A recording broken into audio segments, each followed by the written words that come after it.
Transforming Education Summit kicked off recently at UN headquarters in New York, with Antonio Guterres, the UN Secretary General, receiving the first ever Youth Declaration on Transforming Education Award, the result of the participation of almost 500,000 children and young people from 170 countries. Guterres says that education is very important. If I had to choose one single thing in which to invest for peace and security, I would say education.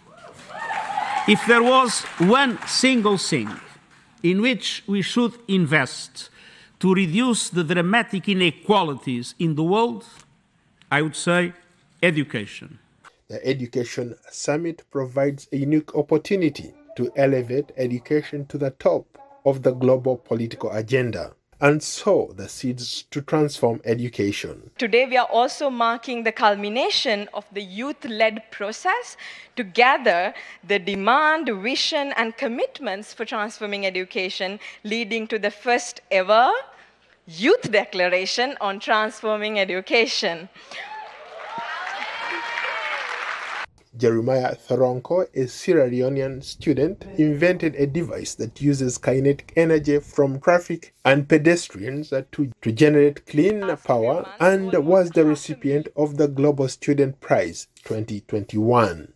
I have used every concept and skill I have learned in the classroom to build something great that benefits my community, my country, and Africa strive to become climate resilient. This all may sound extraordinary, but all of us in this room can become innovators if only access to quality education is made accessible to wherever we find ourselves around the world.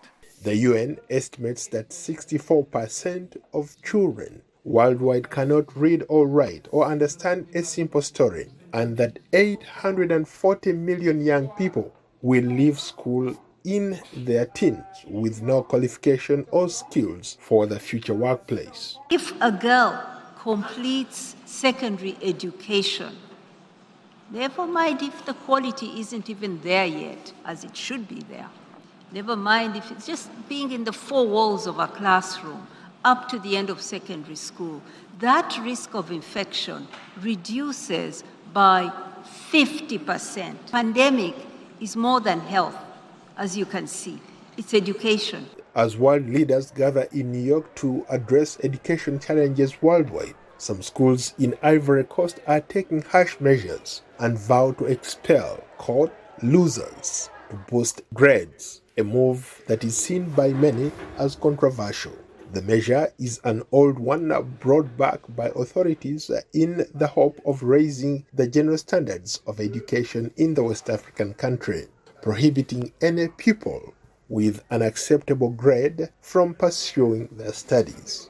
But proponents say this is the only way to boost quality education in the country. Ndiho, VOA News, Washington.